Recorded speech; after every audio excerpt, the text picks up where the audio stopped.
Is your Honda Odyssey infotainment screen going black whenever you try to use Apple CarPlay?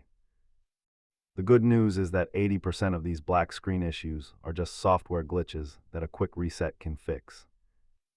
Let's walk through the diagnostic steps to get your connection back online. Start by swapping your cable, clearing the USB port, and forcing a hard reboot of the head unit.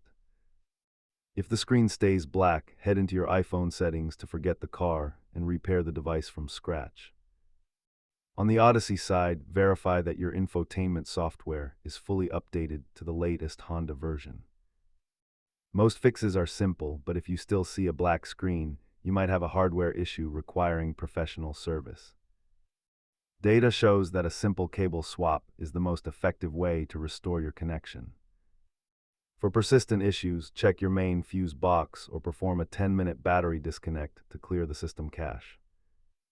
Keep these 3 items in your glove box to troubleshoot connection issues whenever they pop up. Always prioritize genuine cables, as cheap aftermarket cords are the leading cause of signal drops in Honda infotainment systems. If these steps didn't solve your black screen, visit your local dealer for a firmware flash. Thanks for watching.